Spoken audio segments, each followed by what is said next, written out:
اعوذ باللہ من الشیطان الرجیم، بسم اللہ الرحمن الرحیم۔ السلام علیکم دوستو، اس ویڈیو میں آپ کو بتاؤں گا میرر کمانڈ کے بارے میں کہ میرر کمانڈ کو ہم کس طریقے سے آٹو کیڈ 2D ڈرائنگس کے اندر ہم استعمال کرتے ہیں۔ تو چلیے میں آپ کو بتاتا ہوں۔ تو یہ میں نے ایک سمپل سی ڈرائنگ بنائی ہوئی ہے، ٹھیک ہے۔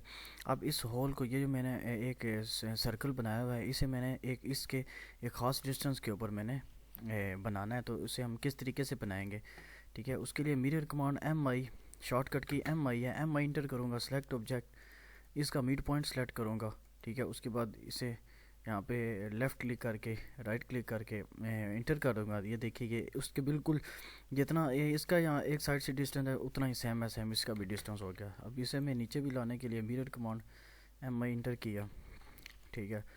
یہ دیکھ سکتے ہیں آپ، اسے بھی میرر کرنے کے لیے، ٹھیک ہے، یہاں سے میں نے اسے پکڑا، ٹھیک ہے۔ یہ تھی آپ کی میرر کمانڈ، ٹھیک ہے جی۔ اب یہ اس کا آئیکن بھی میں آپ کو دکھا دیتا ہوں۔ یہ اس کا آئیکن، یہاں پہ اس کا آئیکن پڑا ہوا ہے، ٹھیک ہے جی۔ اگر ویڈیو پسند آئے لائک کریں، شیئر کریں۔